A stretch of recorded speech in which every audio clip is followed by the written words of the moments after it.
आगे बढ़ने से पहले हम बात कर लेते हैं UP triple S C PET exam 2023 की बेस्ट बुक के बारे में, जो कि चक्षु प्रकाशन की है। यह पुस्तक अपने आप में एक संपूर्ण गाइड है और नवीन पाठ्यक्रम पर आधारित है।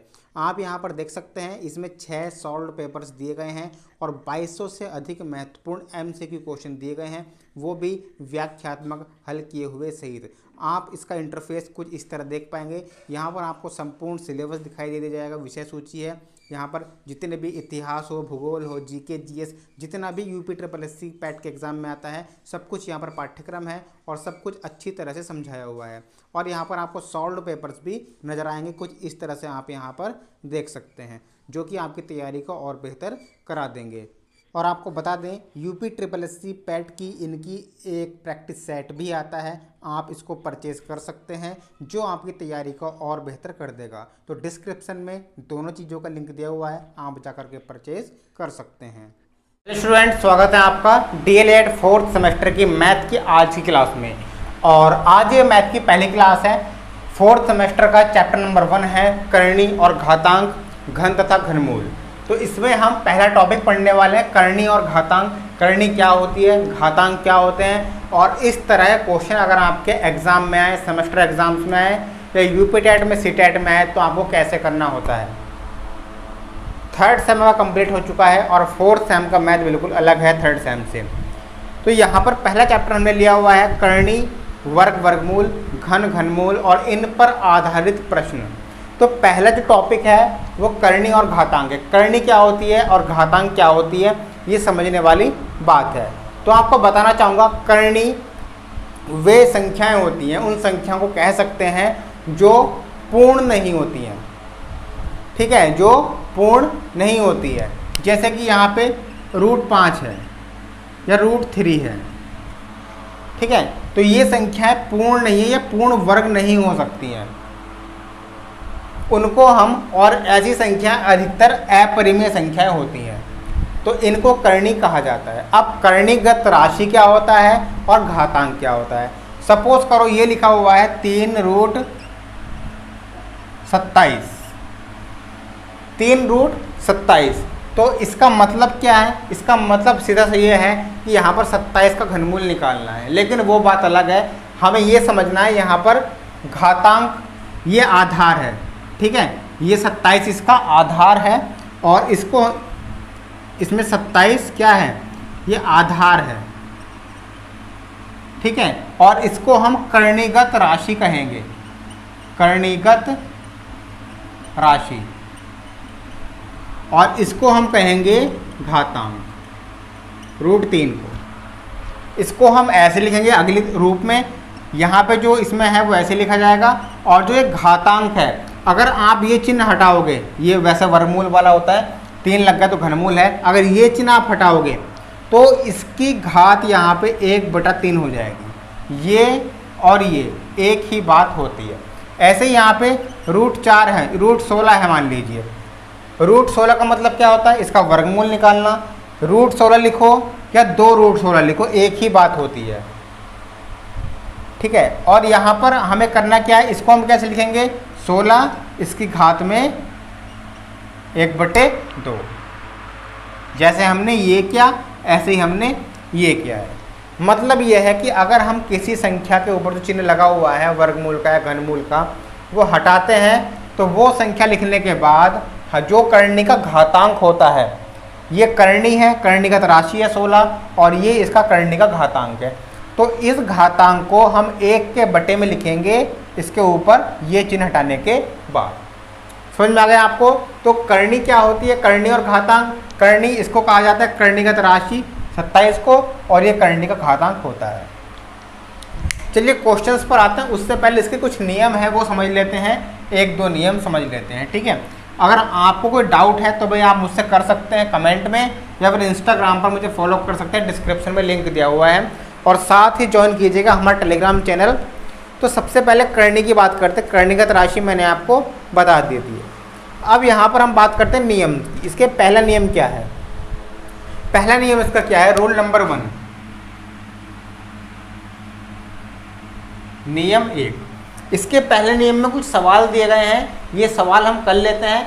पहले नियम समझेंगे, उसके बाद इस सवाल को हम करेंगे। ये दिया गया है n√a और इसकी घात n।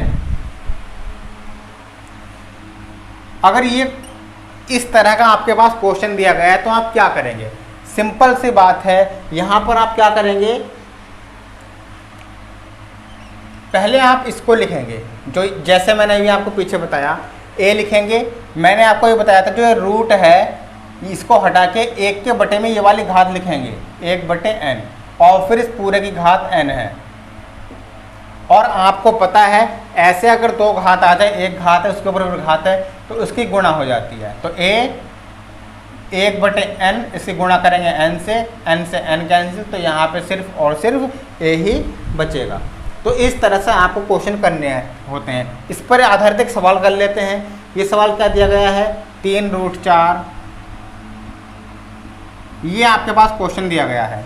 तो इसमें क्या करना है आपको, मैंने आपको बताया अभी, सबसे पहले जो कर्णिका राशि है रूट के अंदर वो लिखी जाएगी। उसके बाद यहाँ पर जो घातांक है 3 वो 1 के बटे में आएगा। उसके बाद जो पूरी घात है वो 3 है, इस पर आप 3 लिख सकते हैं, ठीक है। फिर 4 और घात की गुणा हो जाएगी, 1/3 गुणा 3, ये गुणा में माने जाते हैं, 3 से 3 कैंसिल, 4 की घात 1 मतलब 4 आंसर। इस तरह से आपको क्वेश्चंस करने होते हैं। इस तरह के क्वेश्चन आएंगे। एक दूसरा टाइप समझ लेते हैं यहाँ पर, जैसे √18 का मान ज्ञात करो। अभी बेसिक बता रहा हूँ, सवाल आगे आएंगे। √18 का मान ज्ञात करो, ये क्वेश्चन दिया गया है, √18 का मान ज्ञात करो। तो √18 का मान हम कैसे ज्ञात करेंगे, इसका नियम क्या है? वैसे तो आप इसको कर सकते हैं, लेकिन इसका नियम क्या कहता है? इसका नियम यह है, कोई संख्या ऐसे n a × b, इसका मतलब यह है कि इसकी गुणा में ये भी है और n की गुणा में a भी है और b भी है, ये है इसका मतलब। तो √18 को हम ऐसे लिख सकते हैं, यहाँ पर जब भी कोई यहाँ पे करनी की 3 या 4 ना लिखा हो, वहाँ पे 2 माना जाता है, मैंने आपको बताया था। अब 18 को हम 2 हिस्सों में लिखेंगे, 9 × 2, ठीक है।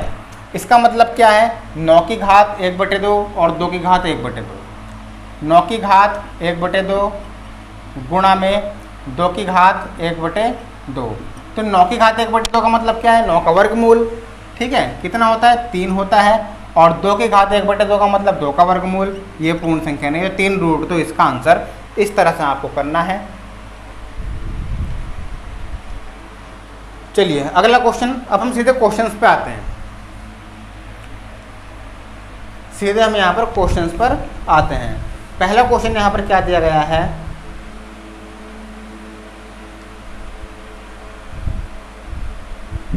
एक नियम और समझते हैं हम यहाँ पर। उससे पहले नेक्स्ट नियम क्या कहता है, ये नियम है √a, इसके ऊपर n, इसके ऊपर m।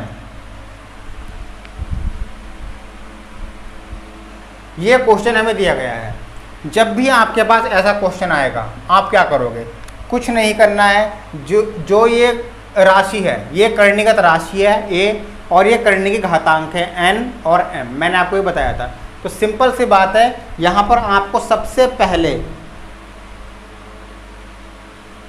जो राशि है वो लिख देनी है। कर्णिगत राशि a लिखेंगे, ठीक है। कर्णिगत राशि आप a लिख देंगे और इन दोनों की गुणा कर देंगे आप, जो घातांक है m n। इस पर आधारित एक सवाल है, वो करते हैं यहाँ पर। 3 2 24, ठीक है, 24 2, ये क्वेश्चन दिया गया है। इसको भी ऐसे ही करेंगे तो क्या होगा, जो कर्णिगत राशि है वो 24 ऐसे ही लिखा जाएगा, इन दोनों गुणा कर देंगे, 3 दूनी 6 आ जाएगा। अब इसका मतलब क्या है भाई, इसका मतलब है कि 24 की घात 1/6, ठीक है, या इसका डायरेक्ट आंसर यही आ जाएगा। अगर यहाँ पे 2 होता तो इसका वर्गमूल निकाल लेते। तो 6 कर्णी का घातांक और 24 कर्णिगत राशि, ये इसका आंसर है। अब नेक्स्ट क्वेश्चन एक और हम करते हैं, उदाहरण नंबर 7। इसको मिटा देता हूं मैं। नेक्स्ट क्वेश्चन इन्हीं पर आधारित है। अभी ये सिर्फ शॉर्ट क्वेश्चंस हैं, आगे मैं आपको कराऊंगा जब नियम समाप्त हो जाएंगे। तो क्या दिया गया है, 4√4 पूरे का होल स्क्वायर।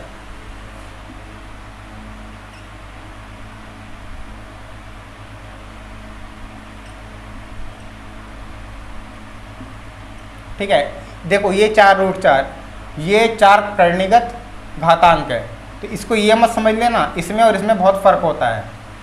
ठीक है, समझना आप इसको। तो क्या करेंगे इसका हम? सबसे पहले मैंने आपको क्या बताया था? मैंने आपको ये बताया था कि जब भी कोई करणीगत घातांक हो, कर्णिका घातांक हो 4, वो किस में जाएगा? ये तो ऐसे ही लिखा जाएगा, ये संख्या ऐसे ही लिखी जाएगी। अब जो इसके ऊपर लिखी जाएगी, ये जो कर्णिक घातांक है, ये 4 यहाँ से हट के ऊपर जाएगा 1 के बटे में, बताया था। और ये पहले से ही 2 है, इसके ऊपर घात लगा दो या 2 से गुणा कर दो। अब 2 एकम 2, 2 दूनी 4, तो 4 की घात 1/2 का मतलब क्या है? किसी घात 1/2 है उसका मतलब उसका वर्गमूल होता है, किसी घात 1/3 हो उसका मतलब उसका घनमूल होता है, तो 2 इसका आंसर है। ठीक है, तो इस तरह से आपको क्वेश्चन करने हैं। अब जो नेक्स्ट क्लास होगी उसमें हम कराने वाले हैं आपको परिमेयकरण के कुछ सवाल जो मोस्ट इम्पोर्टेंट है। तो आज की क्लास में इतना ही करते हैं, पहली क्लास थी, उम्मीद है आपको समझ में आ गया होगा। और अगर आपको डाउट रह गया हो तो कमेंट कर दीजिएगा मुझे, डिस्क्रिप्शन में लिख दिया हुआ इंस्टाग्राम पर, वहाँ पर भी आप कर सकते हैं। और टेलीग्राम चैनल जरूर ज्वाइन करें। तो मिलते हैं हम नेक्स्ट वीडियो में। थैंक यू, जय हिंद।